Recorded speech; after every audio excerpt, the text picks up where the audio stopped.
Hi, everybody. I'm Bryan Norcross, along with Luke Dorris. Luke, welcome back to our podcast.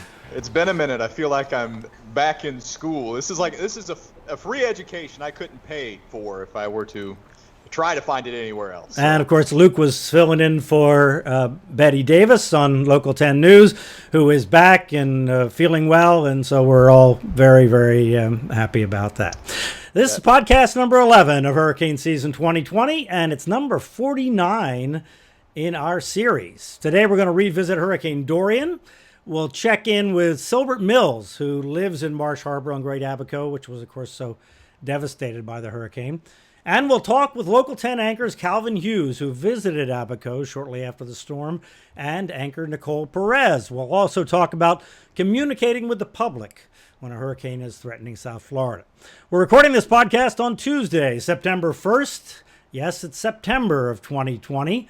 If you're listening at some point in the future, you've got to tune into Channel 10 in South Florida for Local 10 News, or on local10.com. You can always watch Local 10 News live and free. So if you don't have TV or you're not at your TV, when the news is on, it's live on local10.com. Or, of course, download the Max Tracker Hurricane app for the latest hurricane information and the Local 10 Weather Authority app for current information. All right, in the tropics, we have Tropical Storm Nana out of a disturbance in the Caribbean that kind of took a while to get itself together. It looked like it was going to do it earlier. But thankfully, we're getting rid of that name on a storm that doesn't look like it's going to be too bad, because nobody likes the name Tropical Storm Nana. Yeah, horrible. And, I think that what may have been the shortest potential tropical cyclone that I'd seen, because it was an hour and 15 minutes or something. Yes. Yeah, I went on air at noon, and we had potential, and I was explaining that whole thing, and that's kind of difficult in and of itself. That was my first hit. By my second hit, we have Tropical Storm Nana. So it's all because the hurricane hunter was out, and they were able to confirm that, I'm sure. But they also issued the advisory like at 11:01 or something like that. We're waiting to see if the Hurricane Hunter plane could close off a circulation there to go ahead and pull the trigger for the 11 o'clock advisory. But anyway, it didn't happen, and it turned out to be a pretty well-developed tropical storm when they finally found the center. Yeah, winds were at 50 miles per hour, and by Thursday, the last forecast I'd seen said it could be near hurricane strength, so maybe a strong tropical storm, low-wind hurricane possible as it approaches Central America and then goes inland and dies out. So around Belize, Honduras, that area. On the Honduran coast there. And it's interesting because the global models really have never been very interested in this storm and don't really strengthen it. But some of the ship's model, for example, the Hurricane Center's discussion was talking about the ship's model actually wants to bring it to a hurricane. So there must be some sort of fine edge there of some negative effect in the atmosphere, either dry air or I think it's got to be dry air. I don't know what else could possibly go wrong. The water is very warm in the Caribbean, and it doesn't appear that there's significant amount of unfavorable upper level winds or something like that. So it must be just a balance between, there is dry air in the Western Caribbean, how much of that gets into the system, and some models bring quite a bit in and others don't. And I think that is the distinction, but it does not look like it will be a terribly strong storm when it gets to Central America here in the next few days. Talk about Laura, which turned out to be really, quite a horrible situation for the Louisiana coast and was really scary. A lot of discussion about it not being as bad as expected, and which brings up the question of who is doing the expecting. Were the expectations of the reporters analyzing it or misanalyzing the forecast or the messaging from the Hurricane Center? Or is it because there's a tendency of news producers to focus on the extreme possibilities? If you watch the national news, they always say up to 20 feet of storm surge. They never say 15 feet of storm surge over just a part of the coast, right? Over this part to the east of where the storm is going to come ashore. I don't know, this whole difference between storms being not as bad as expected, not as bad as forecast, when you use that expected word, very often you're talking about folks that really don't analyze the forecast well, don't you think?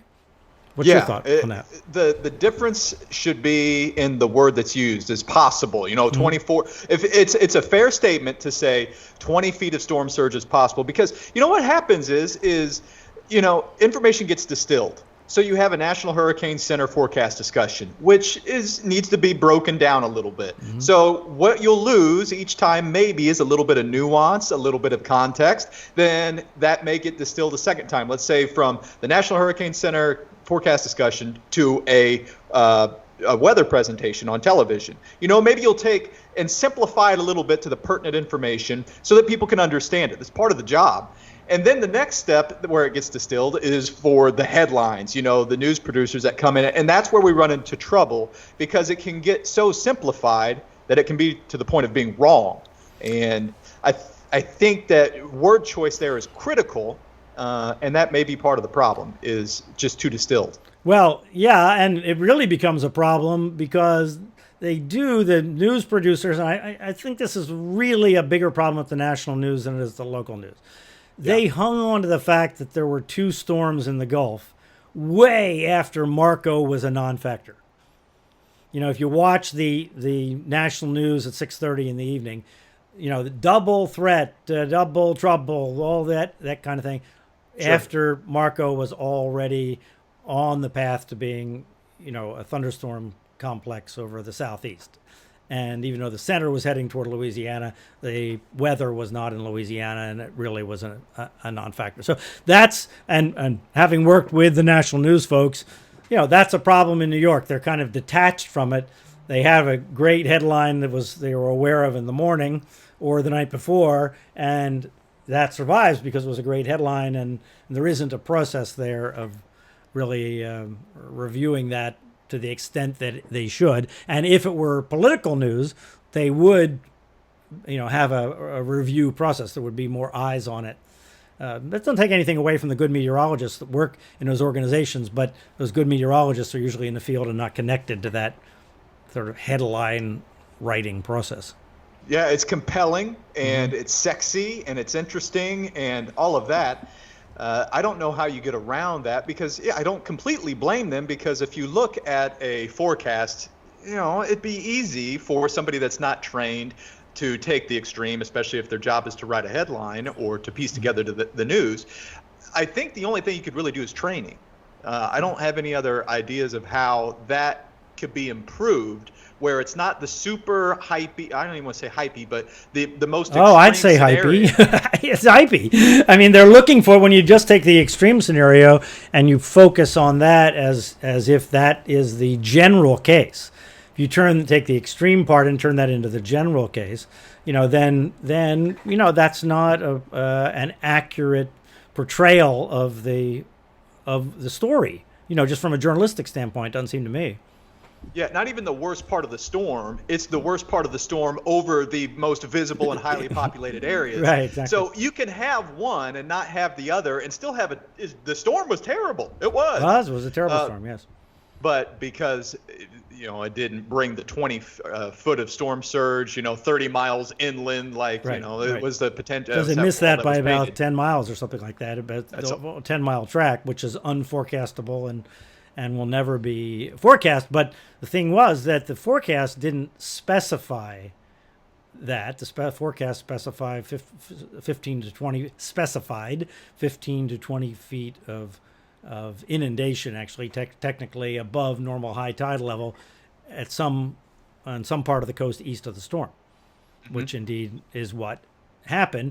Not as much of the coast, because it didn't push that water up this essentially river valley, which is through a pass, actually, the Calcasieu Pass, which is just an opening in the coastal barrier island there, essentially, because everything's kind of islands. It's Louisiana, and then that pass goes into a lake, which goes into a river, which goes right up to Lake Charles, and water goes up there. It went up there in Rita. It went up there in other hurricanes. So we know that it can happen, but in this case, Laura missed that part of the geography by the the tiniest amount, thankfully. Yeah. Well, you have to look at that and wonder a little bit about the fallout of those that. I have friends that evacuated from Houston, and if you remember, a couple of days Right. before Houston, there was some signs that they were in the cone, and the possibility was there. Some models had it going there, and Yeah, but I wouldn't want to be in Houston with a big hurricane, though. No. So there's no guarantee. You have your risk tolerance. I mean, Houston would be a horrible place in a big hurricane because they don't have strong homes there. They don't have strong buildings. So, it's different than South Florida. At least in South Florida, you can have confidence. If you're in a modern building, you have confidence in the building. In Houston, you can't have confidence in most homes because they're not built to a hurricane code. So Sure. it's a whole different thing.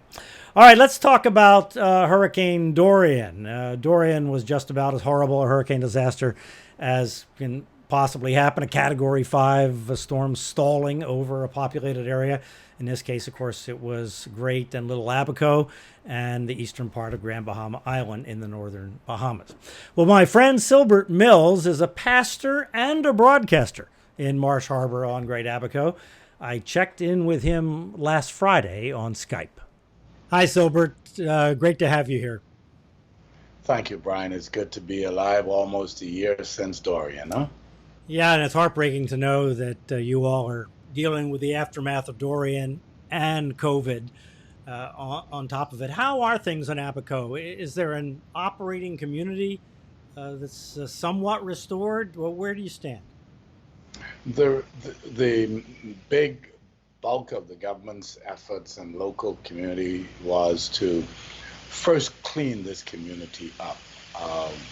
The amount of debris that had to be removed was just astronomical. The government had to create brand new sites, lay down sites for the collection and the deposit of debris in North Abaco and Central Abaco. And of course, all of the debris from the outer keys had to be barged into mainland. So we're talking two huge sites. And then people were very, very, their minds were not thinking right. There were homes. The trauma, I'm sure, lingers. After Hurricane Andrew here, it lingered for years, actually.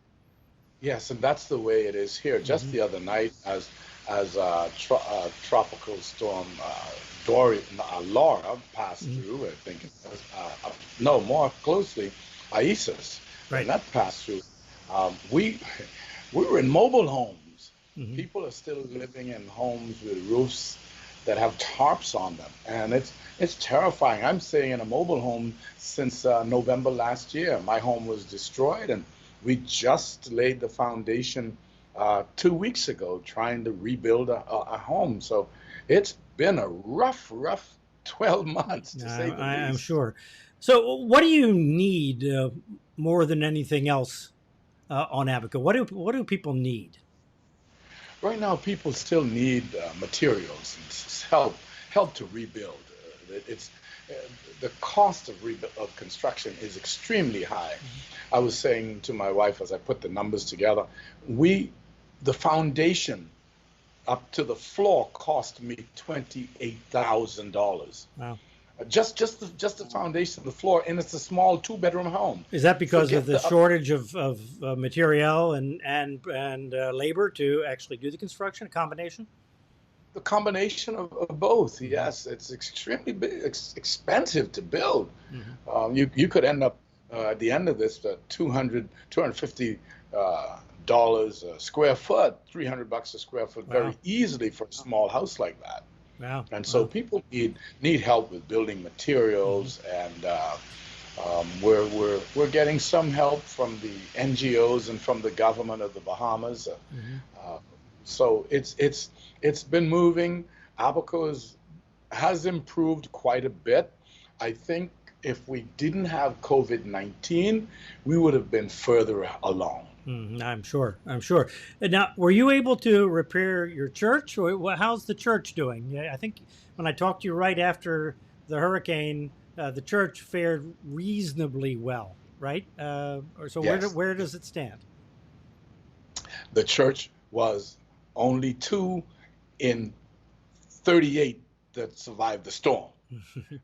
Two buildings in Two 38? two churches. Two churches in 38. Okay. Two churches in 38, all in this area, survived the storm. And so we just had some superficial damage at this church where flying debris from someone's roof penetrated the metal siding and a portion of the roof. Other than that, they were very quickly repaired, and we've been up and running ever since as a place of refuge, as a place where people could get spiritual healing. And every weekend, every Friday, we're a venue where we distribute food to the communities. Wow, that's great. And I know you've traveled around Abaco. How are Treasure Key and Green Turtle and those beautiful islands offshore doing? Have they been able to recover at all? I know there are some wealthy people that live out there, so I mean, maybe they have some advantages. Yes, indeed. Thank God for the second homeowners. You know, Abaco is a second home market where our second homeowners love this place. And very quickly, they came to the aid of Green Turtle Key, Man of War Key, and also Hopetown, Elbow Key. Right. And so those areas were restored much quicker. There's still some work to be done, but they got back to normal a little bit quicker than most of us here on the mainland. Yeah. Yeah, on the mainland of Abaco. Yeah, we don't really think of that as the mainland. How about Treasure Key? Treasure Key is slow. They had tons of debris. The damage was huge. The eye wall went over Treasure Key, and they got everything that Dorian had to offer. And so the damage was really. I recall that. Now, how about on Grand Bahama? You know, we haven't, with COVID, it's terrible, but we honestly have lost a lot of touch with what's going on in the Bahamas. I think, you know, because we're so concerned with everything going on around us here. Normally, we would certainly be closer to what's actually happening. So how are they doing on Grand Bahama?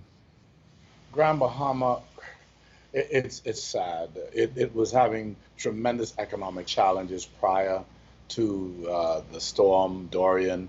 Hotels had closed down. They were negotiating the resale of the hotels. Lots of people were out of jobs in Grand Bahama. And the eastern end of Grand Bahama, a couple communities were completely destroyed. I mean, completely, not a building standing. Yeah, so they got the worst of it on Grand Bahama, the very eastern end, which is not the end that tourists go to, right? That's really more the Bahamian end of the island. That's the one that really was in the worst of the storm. Yes, and life is going to take a little while for them to get back to normal there as well. The city of Grand Bahama had tremendous flooding. There's damage in the city of Grand Bahama. And in Freeport. In Freeport area, was tremendous flooding. Right. Unlike us in Abaco, we didn't just get flooding; we lost everything. Right. Yeah, it was more of a windstorm in Abaco, and really was a flood in Freeport. Well, Silbert, we wish you the very best, and we know that Bahamians are warm and resilient people, and we can't wait to get back. Well, I thank you so much, Bryan, for all of the support that you give us. We have come to rely on your expertise in linking with us here to tell the people what to expect. And so thank you so much for giving us that kind of professional support. God bless you. It's been really something, Luke, over there in the Bahamas. I mean, with COVID and the hurricane, it's just hard to believe what those folks are slogging through, you know. We think 2020's been bad here. Nothing at all like that. I can't. Yeah. All right, let's bring in Local 10 anchors Calvin Hughes and Nicole Perez. Hi, guys. Welcome to our podcast. So here we are a year after Hurricane Dorian crippled the northern Bahamas. With everything else going on this year, seems like it was like more than a year ago in many ways. So, Calvin, you were on the ground there shortly after Dorian passed. What's your lasting impression of what you saw and what happened there? You know, one of my favorite movies is I Am Legend, and if you saw the movie with Will Smith, you know that it was sort of an apocalypse hit New York City. That was my impression when I landed in the Abacos and was able to walk around and see everything in daylight. My first impression was that this really wasn't as bad as advertised. But then once I got a chance to go around in the Pigeon Peas area, which is where the Haitian community lived, and many of them decided not to evacuate. And then as I began to drive around other parts of the Abacos after my live reports, I was just stunned at the devastation. We still don't know how many of the Haitian community really survived that or died or anything, do we? No, because many were undocumented, right? And many were not, and many of the surviving family members were not allowed to go in because, the area is just so bad. I mean, when you only have, oftentimes when we say that we don't have anything to wear, and then we go in our closet and we say we don't have something to wear because we have worn the same color, the same, that shirt last week or those pants last week. That's our idea of not having anything to wear.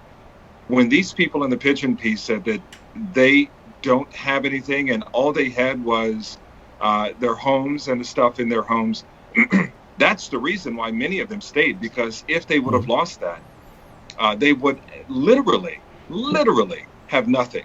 So I think many of them stayed, and I don't remember what the storm surge was. It was 15 to 18 feet?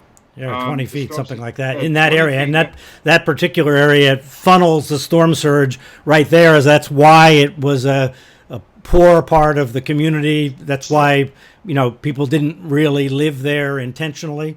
That's why that community developed there.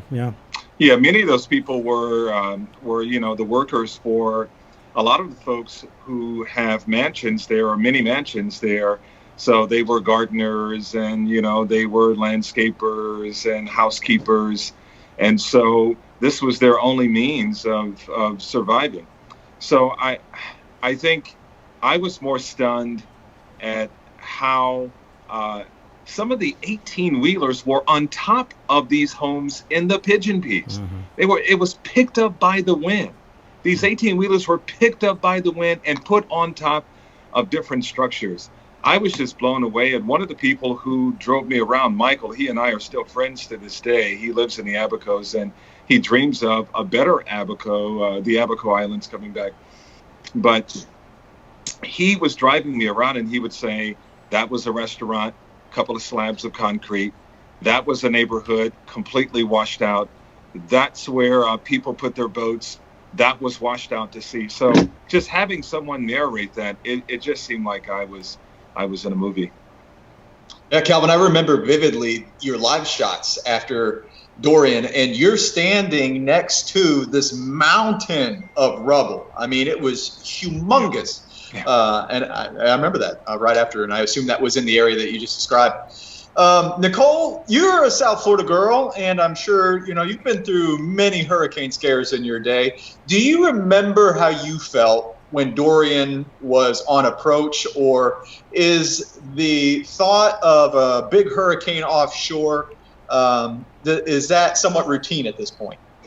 No, I remember being really scared, and I wasn't there. Janice was there, and I remember being really scared for her. And I think there was even a moment where I kind of looked at Calvin, and we were sitting there, and I was like, oh, this is very real, and she's right there, and there's nothing we can do. And I think there was one moment where I think Bryan was talking to Janice. We had her on the phone, and we lost the connection, and she was going to go out in the middle of the street and help some people who were stranded. And I remember that moment, like my stomach dropped, and I didn't know what to do. I looked to Bryan like, what do we do? I mean, and then in that moment, we're sitting there and we're trying to talk to our viewers and not freak them out, because you don't want them to be scared. You want to be calm. But at the same time, you have somebody, Janice, you have her there, and you almost feel so helpless. And then when the connection was gone, it really almost did feel like a movie. And I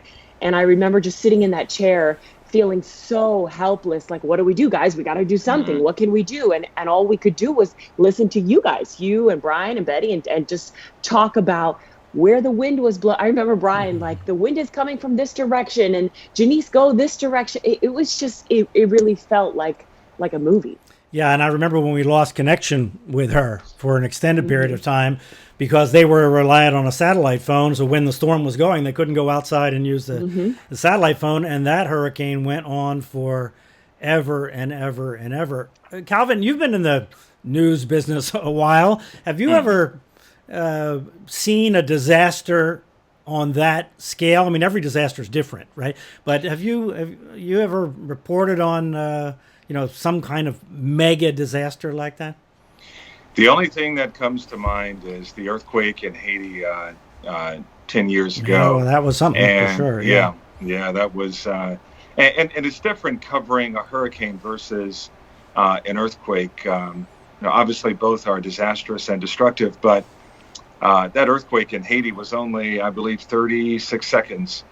And the hurricane in the Bahamas, in the Abacos, it lasted, I'm sure for them, it felt like weeks because it just basically stopped and just hovered on top of them.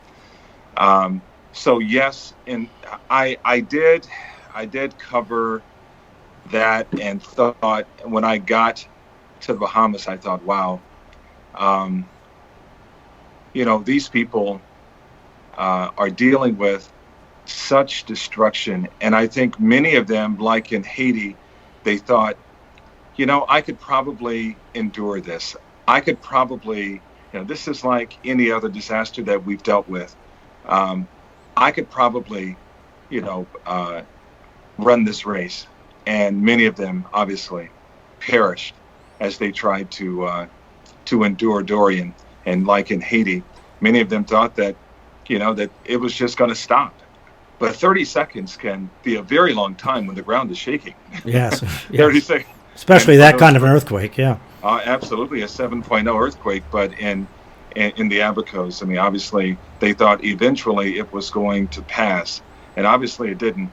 And if I can say this too, I think after Dorian, I started trying to pay closer attention to the speed of a storm. And I remember both you and Luke talking about this last storm that we had, Isaias.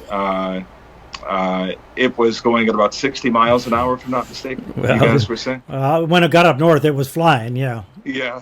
So I think after Dorian, that was something that I really didn't pay that much attention to prior to Dorian, but now it is something that has to be pointed out because Dorian, it was the slowest moving hurricane in the history of hurricanes, correct? Well, I think maybe Luke, do you remember that? The sort of average speed? Certainly, I don't remember a giant hurricane. First of all, it was a Category 5 hurricane, right? We don't have many of those. And then to have a Category 5 hurricane end up moving at 3 miles an hour and 4 miles an hour. I mean, I don't... And zero. And zero for a while. Yeah, I certainly I don't remember that there was some... You're right, Calvin. There was some sort of total stat that was calculated on that. But that just... I mean, getting hit by a Category 5 hurricane would be one thing. Getting hit by a Category 5 hurricane that's moving that slowly, takes it to a whole different level. I found what was interesting, too, is some of the residents said that when the center of the storm was passing through, there was a calmness. And I didn't know this. I mean, that's the donut. That's the hole. Eye. That's the eye, yeah. Yeah, the eye of the storm. And so they said that was our moment to run from one shelter to another shelter. Right. And I thought, wow. And then once they ran from one part to another part, some actually went out into the street and thought, it's over. It's done. And it wasn't. Right. And some of those people perished. It's just story after story.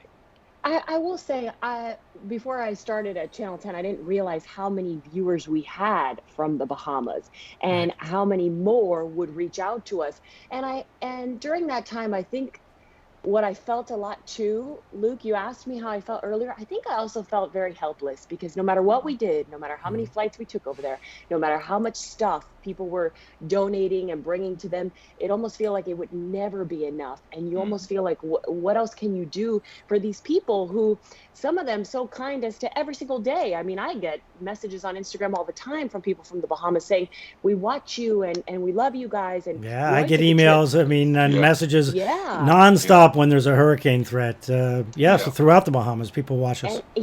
And when Roy went over there, he said the same thing. He came back and he was like, so many people knew who I was and were coming over and talking to me and telling me that they watch all the time. And you just really feel like, what more can you do? And will it ever be enough? And it's not. They've lost everything. Yeah. Luke?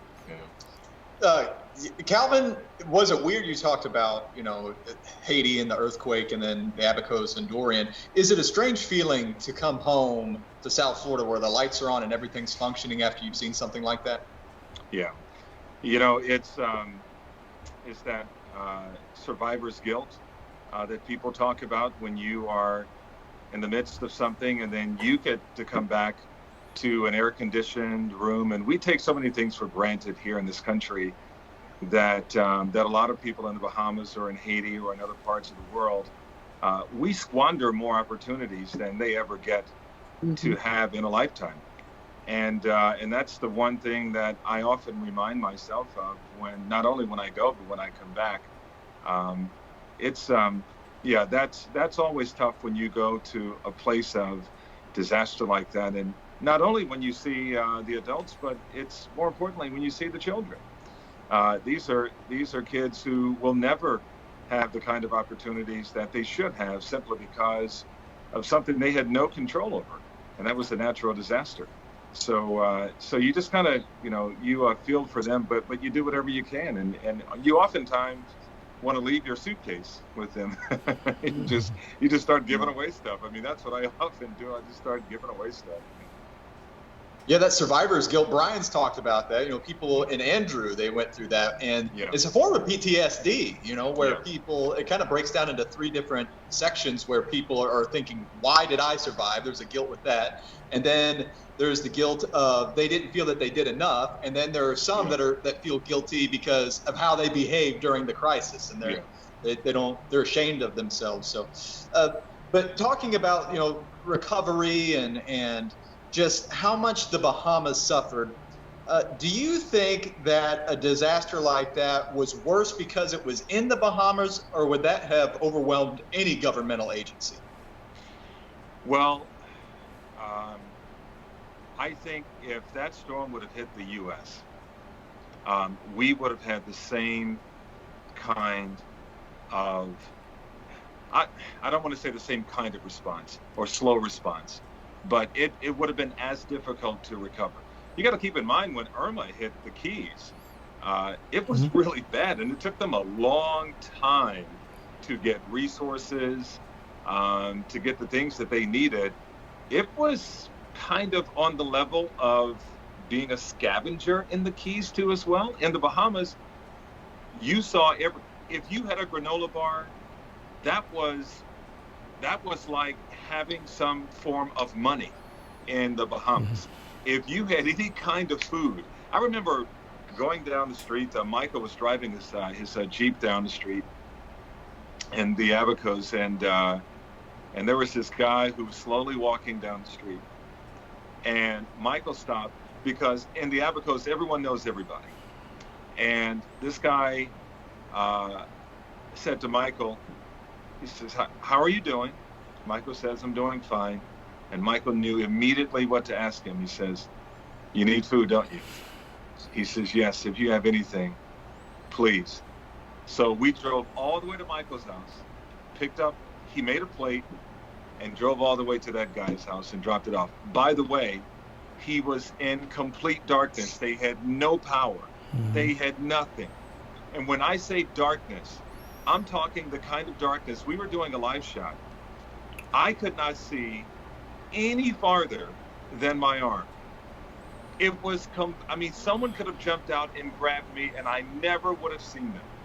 It was scary. It was so dark. I've never been somewhere where I was outside and not the only light that you see would be the headlight from a car. And we had the only functioning car that was there.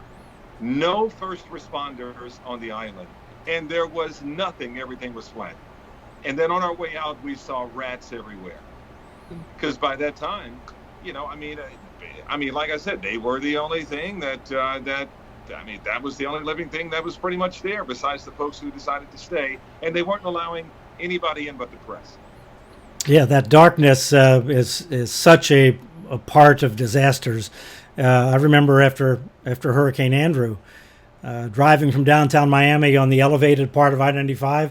I was going to Coconut Grove. I was only going down to 17th Avenue. I lived off of 17th Avenue.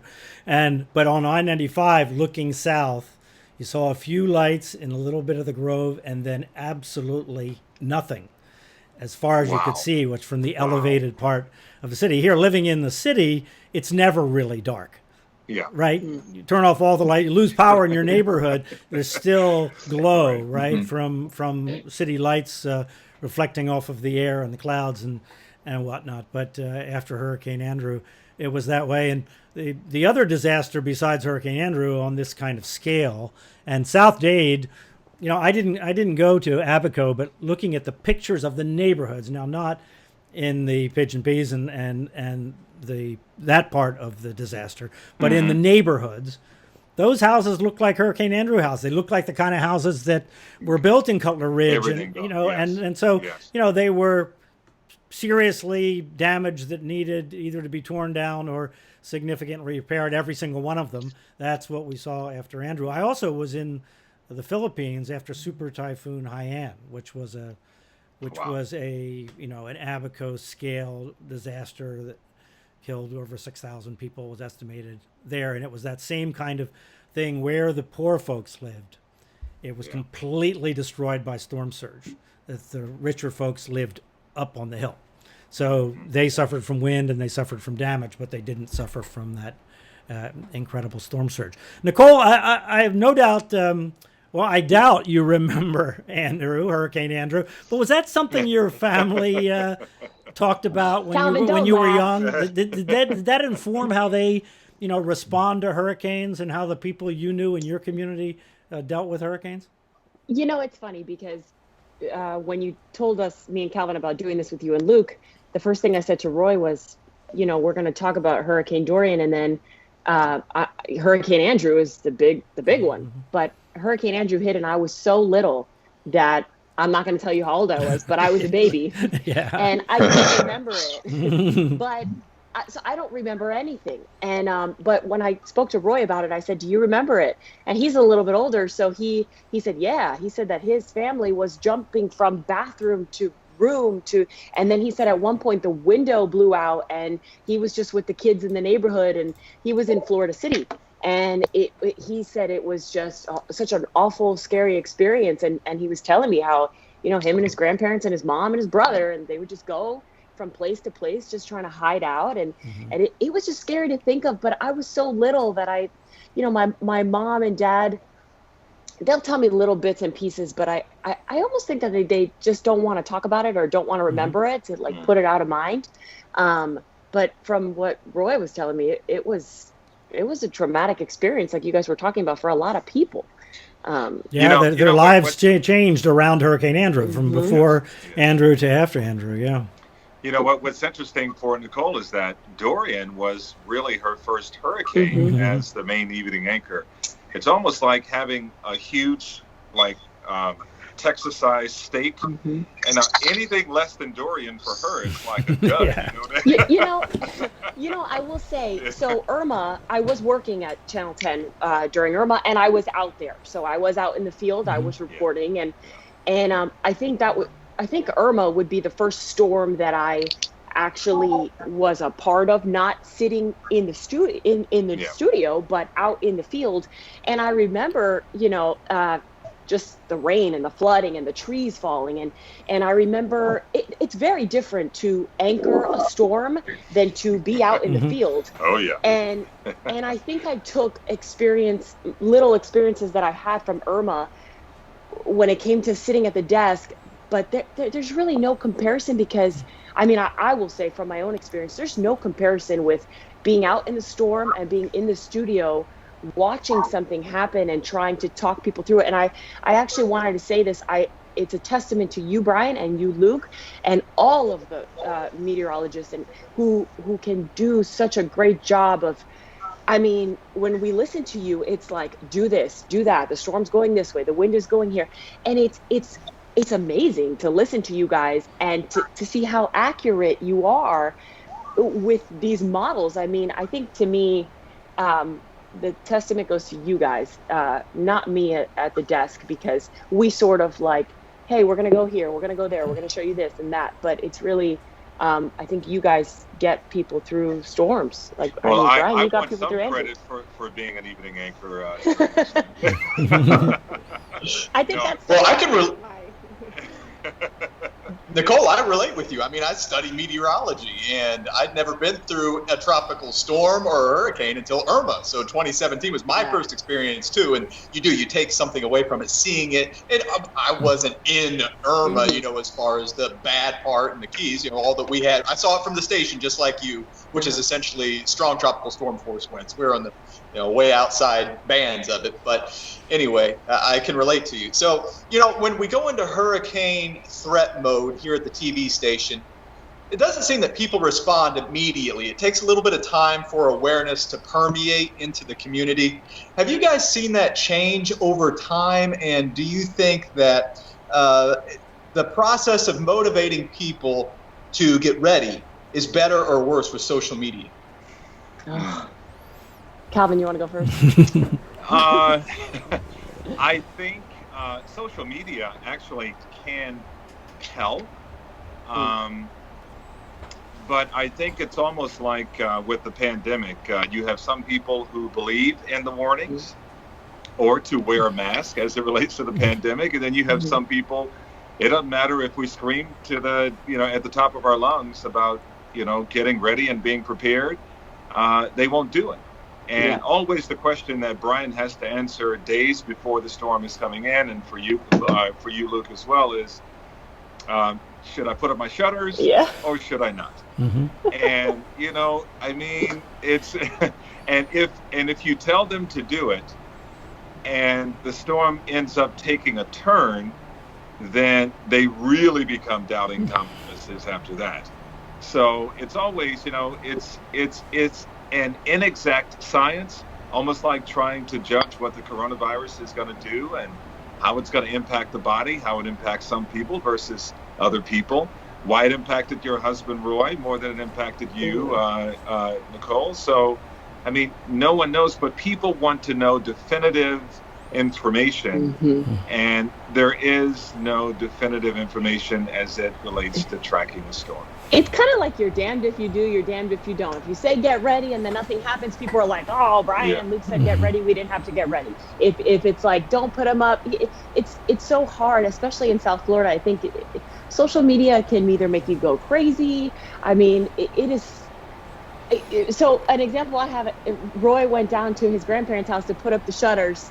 And I think they watched, and it was like, oh, it's going to, slightly go this way. The next day, he said his grandfather took him down. And he was like, I just put him up. And it's just people, I don't know. They wait for the very last minute. We're like procrastinators. Well, but there's also this range of people, right? There are people that take action down here especially, but I think in general in the hurricane zone, because almost everybody has experience with it now all around the coast, is, boy, they take action right away. There is no waiting. We're not taking any chances. We're not going through that again. But then you have probably an equal number of people in that 25% range that, boy, they're just trying to move them is really, really, really difficult. And they're the ones that are most likely to have a bad experience because maybe they've gone through storms before and it wasn't that bad and it's too much trouble or whatever.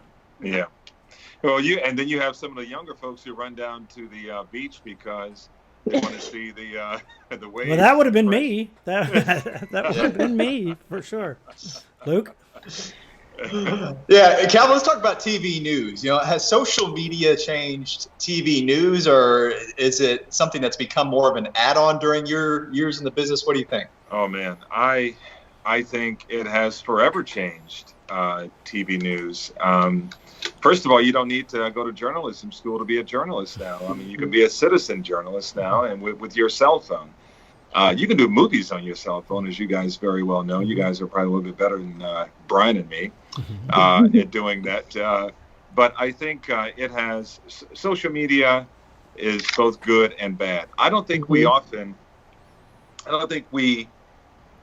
people have figured out that in our 30 minutes, really what is 22 minutes, and really when you want to reduce it to the 14-minute news hole that we have, because you give you go 22 minutes, or rather 14 minutes plus your time for weather and sports.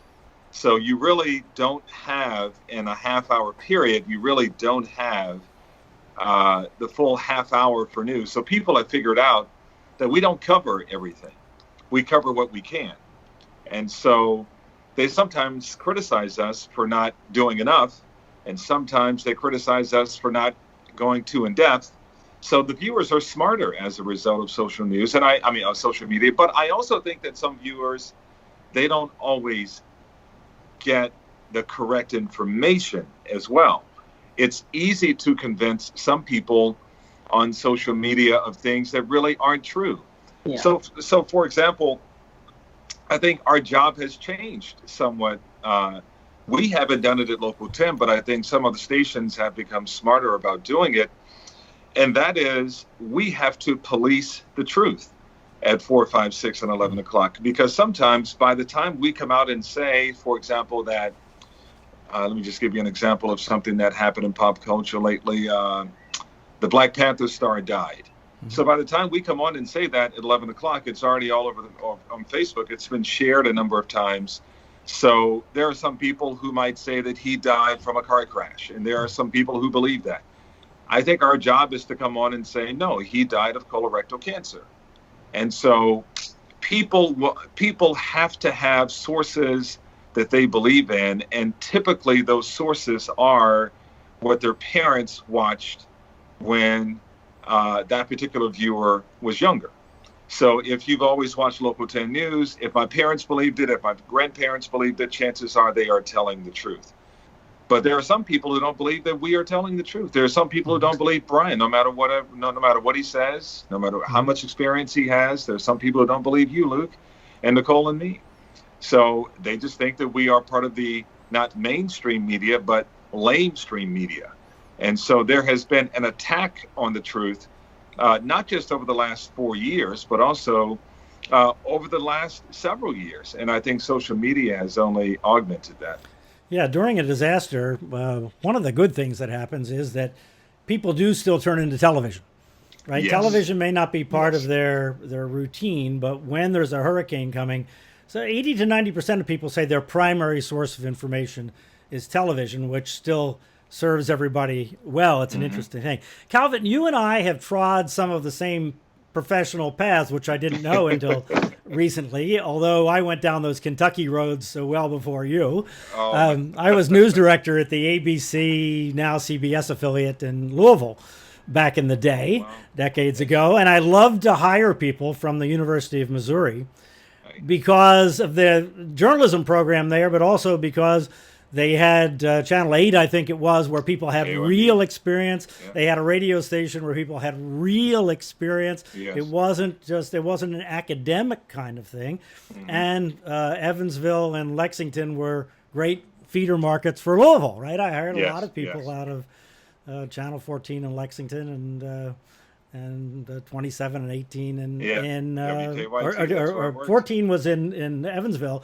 And 18 and 27 in Lexington. Now, since you've been in South Florida and seen what happens when a hurricane is threatening, does it seem to you that in great journalism programs that they should teach about disaster reporting? I mean, or do you think disaster reporting is just kind of a version of day-to-day reporting? But to me, it feels fundamentally different. And I'm just wondering, now that you've seen it from a distance and now seen it up close, if it's changed how you think people should prepare to be in a situation where you're really reporting on a continuous disaster. Well, first of all, let me say that your question kind of took me back to my very first job in journalism at KBIA News. The introduction Columbia. was, yeah, it's right. The introduction was, it's 45 degrees in Jefferson City and 54 degrees in Columbia. I'm Calvin Hughes for KBIA News. Yes. That was my intro. So, well, my intro, my first time on the radio was, "I'm Barry O'Brien, and I have news for you." Yeah, man, I remember that. I would go to bed practicing that. And, yeah, me too. The inflection too is it 45 degrees? Is it 45 degrees? So anyway,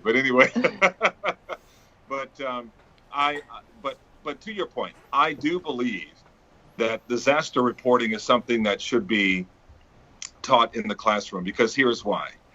We should focus on human beings and human lives that need to be rebuilt. Buildings and homes and schools and all this, they will be rebuilt. When you focus on someone's life being torn down by a storm, by some sort of disaster or natural calamity, that is something that everybody can relate to. I can relate to another human life, to another building being torn down, being knocked down. Who cares? Obviously for that community, they care, but I care about people's lives and families that were ripped apart by a natural disaster. So to your point, yes, I do think that if you aren't taught it in the classroom, it's got to be something that you have to learn right away, not only in South Florida, but for any natural disaster that you cover. It is paramount that you focus on another human being. And that's something that, obviously in your day-to-day reporting, we don't always have a chance to do. But some of the stories that we do in South Florida are just so heartbreaking, just so heart-wrenching that we do focus on other lives. But I think when it comes to covering some sort of natural disaster, the focus should always be on another human life that was torn apart. Yeah, that is the story, isn't it? It's the people and what they're going through, and that's what it's all about. Nicole, switch gears and let's talk about you for a minute. You've got quite a story. It's an incredible story. You started from behind the scenes, and now you're on a main anchor desk. So was this the plan when you were in college and when you started working in media, that you wanted to be an anchor in your hometown, or did that come along later? What's the story? So I went to FIU and I went for journalism. I always wanted to do this job since I was little. I read the lunch menu in elementary school and I knew that this is what I wanted to do. And middle school and high school, I was part of the TV production program, the whole thing. I got a job at Channel 7 and I was there for almost 6 years, and I did what's called Chiron. So I would type up all the full screens, all the text, everybody's names, and I would just pop them up. And then I started to put a resume, a tape together. My husband, Roy, was working in Orlando for 5 years. And I figured, okay, well, let me try to get a job over there, because everybody says you can't start in Miami. Can't do it. Got to get experience. Got to go to a small town. Okay. So I put my tape together. Long story short, I put my reel on YouTube, the link, to be able to send it out to news directors, and it would be more convenient. Roy helping me do all this, because I didn't know, I didn't have anybody right there telling me you have to do this and this. He was the one doing that. So then I was in Orlando visiting him one week, and I got an email from Steve Owen, our assistant news director, and he saw my link on YouTube and asked me to come in for a green screen test. And I said to Roy, "What's a green screen test?" And he's like, "They're going to make you read the prompter." And they're going to, so I came in, I read the prompter for the first time. I learned from Constance, who was a traffic reporter. I learned from her, and they are like, just go on the wall and just do it. I don't know if, you guys do weather, so you know what it's like to be on that wall, but just go and do it. Traffic. Yeah, no, that was very difficult. I did it, and a couple of days later, Bill, our news director, gave me the job, and I was shocked. So I did traffic, and I thought it was the hardest thing ever for a few months. And then once I got my bearings, then I said, okay, well, I got to learn something else. I got to know how to do more, because you always want to do more. I mean, if you're a person who has goals, I mean, traffic was not the end all be all for me. I just had to I had to get to the point where I was so comfortable and I was so confident in it that I said, okay, I'm done with this. I need to move on. And I got to that point, and then I started to learn how to report, and then I started to learn how to do other things. And then I blinked, and I'm sitting next to Calvin. And there were many, many days where I would come home and tell Roy, I don't know if I could do this. I don't know. What am I doing? I'm in over my head. I've told Calvin that before. I'm going to work really hard. But it's just, this job is like, you have to know a little bit about everything. Because if something happens, you got to be able to talk your way through it. You got to be able to have a relationship with your co-anchor. And I've learned that. And it is a process. And I've been sitting next to Calvin now for a year. And now is when I'm like, okay, Calvin does this. I know how to do this. And like, now is when I can sort of like feel a little bit better.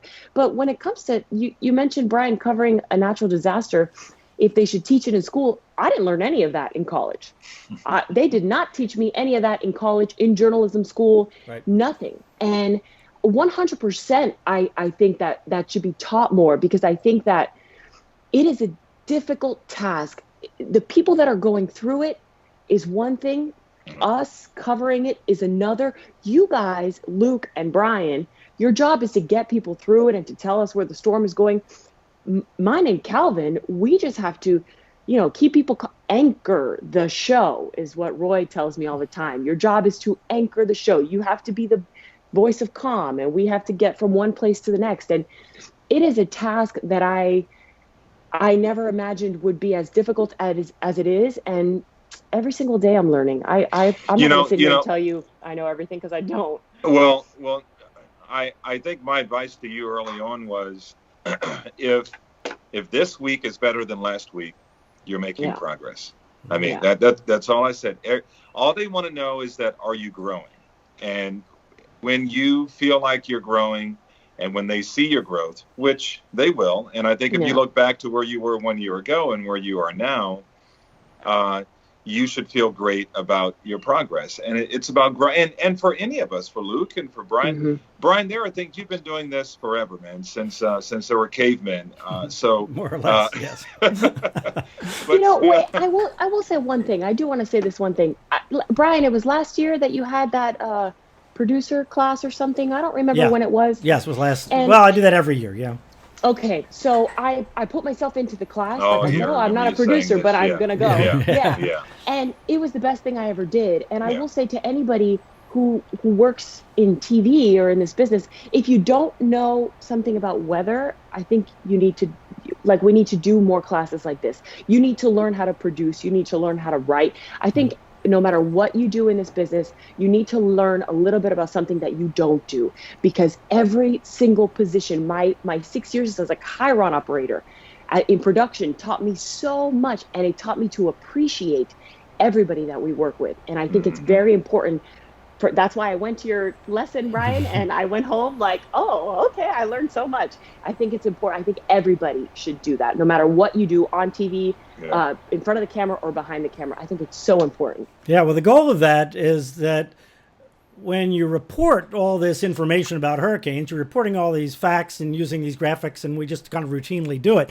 But they actually have meaning, that there's a depth to the meaning of those, and to use those tools well, use the words well, use the graphics well, it really helps to understand it. It's like anything else. It's like any other subject, right? Yeah. You can go out and report on any subject and just kind of see what people say and report it and go home. But if you know the subject better, at the next level down or the next level below that, you're going to be a better reporter.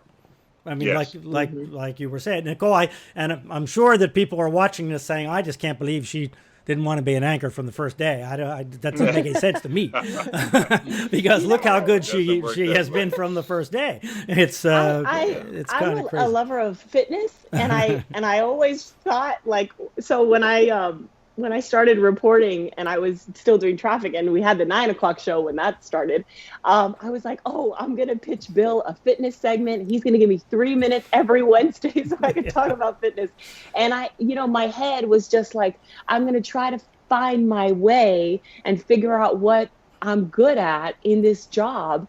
And then I was weekends because, our former anchor, she went on maternity, whatever. And then I just started doing this job. And then it got to the point where I stopped being so scared of the things that I didn't know. Yeah. And I just started telling myself, why did he put me here? He just wants me to be myself. So for me, sitting in that position next to Calvin with all of this experience, every single day I'm asking Calvin, where'd you learn that? How do you know that? I'm always trying to learn something, but at the same time, I'm trying to bring just myself to the desk so that the people at home just see me like on the desk the same way they do in Publix. Yeah, that's the goal. That's the goal of being natural on TV. Let me just, because I know you guys got to get to the TV station. I want to go back for just 1 second to when you're sitting on the anchor desk and there's a storm happening. Do you, and because I'm kind of repeating my feelings about this, is that I want to feel connected. I want to feel that people on the other side of the television are really getting this, but I don't know that they're getting it. Do you have, because it feels so important that they get it, right? Most of the time when you report the news, it's information you're giving that people can do with as they will. But when there's a storm threat and we're really trying to direct them in a way that is good for them, good for the community, good for their families, and so forth, having that connection feels just so much more important. I mean, do you feel that? Do you wonder, whether this is really connecting the way we want it to? I think for me, the one experience that I can think of where I wondered if we were connecting in the way that we should was Irma. Irma was really scary. Mm-hmm. That storm was twice the size of the state of Florida. For a while there, we weren't sure if we were going to end up, I'm talking Miami proper, was going to end up like the Keys. Yes. Yes, it was very scary. And I think you have viewers who like to email and say, okay, I know what you're telling us, but what's the real story? Mm-hmm. Yes. Yeah, we all get that. Yes, we do. I'm like, I'm telling you all we know. We almost want to go like this. Good evening. This is all we know. And so, and then you kind of go on and give the information. But when people email you that's when you wonder if you're really connecting. But I think, thank God, television is a very visual medium. Mm-hmm. And so when you put up that, pardon my language, that big ass storm, people know that a big ass storm is coming. And so as a result, seeing is believing, and it's not just hearing of voices. And, which takes me back to just hearing a voice. I mean, Bryan, that time when you were, obviously when Andrew hit, and all there was your voice, and you were basically in a bunker in a basement with Tony. I mean, wow. I mean, if you haven't seen that, for anybody who hasn't seen that, history is important, because the older you get, the more you understand how history really does repeat itself. And if you're ignorant to history, you'll have no idea when something that happened 20, 30, 40 years ago is happening again, and you don't have a chance to adjust to what's happening. So it's important to know what has happened. But Bryan, that moment, I remembered you mostly actually as Dan Rather loved you. Yes, I know did. That for Nicole's generation, for Luke's generation, if you can believe this, there was more than just there are like 50 anchors that come on at 6:00, or I'm sorry, 6:30. But there was a time when only 4 people mattered the most. Mm-hmm. Peter Jennings, who I think is the best anchor ever to have put on the microphone. Tom Brokaw, who is excellent, one of the smartest people. Dan Rather, who I think was always a better reporter than he was an anchor. But Dan, I agree was with that. A great anchor. Oh my God! On election night, he was unbelievable. And one of the nicest people you would ever meet in your life. Yes, and loved Bryan and Bernard Shaw, who was on CNN. Right. Now, keep in mind, Fox News didn't come along until 1990. 1980, CNN was born. But Dan Rather, loved Bryan. And I remember from my days in Evansville, Lexington, I'm like, every time there was a hurricane coming, he wanted to have you. You were always the lead story on the CBS Evening News. Yeah, well, you were at CBS affiliates. I know you were in Lexington there. Yeah. So, I mean, just a little Dan Rather story, because we really do have to go. But so the way it would work is they would want to record my segment with Dan, and I would say, you can't record it till the 5 o'clock advisory's in. They wanted to record it. I always wanted to record it. Can you do it at 4 o'clock or can you do it at 4? No, we have to wait till the 5 o'clock advisory comes in so we know what the latest information is. Okay, so we do it at 5:20-ish. As soon as I do the 5 o'clock weather, I switch over and do the hit with Dan. And the reason that they had to do that is they would allocate a minute, 90 seconds, something like that to the segment in the evening news. You can imagine they weren't going to allocate 10 minutes, right? But Dan wanted to talk for 5 or 10 minutes. So they knew to never put me on live with Dan because Dan would fill up the evening news talking about hurricanes. And so they would record this segment, at 5:20 and edit it down to the length they wanted. When Dan left and Bob Schieffer came in, we did it live. We always did it live because they would say to me, "Can you do it in 90 seconds?" And they'd say, "Oh, okay, can you adjust it and do it in a minute 15?" Yes, just tell me when to get off and I'll stop talking. Right, I'm no problem. And Bob was that way, but Dan always had more questions and great questions. And I would be on the phone with Dan in the field. I remember during Katrina. Dan was in Louisiana, and he wanted to move in the middle of that thing coming in. And I said, Dan, no, you won't get on TV. You got to be where you can get on TV. But he wanted to be in the middle of it, and he wasn't any spring chicken then, So he was just one of the greatest people I've ever really been associated with, and it was an honor really to work with him. Well, interestingly, if I can recommend for Luke and for Nicole, Dan Rather anchored the evening news holding on to a telephone pole. Wow. As a hurricane was blowing in. Yeah, I think that was in Panama City, I think, wasn't it? Where I remember that. I can picture that. Yes, I remember. Yes. Crazy. Yes. And, I'll look that up.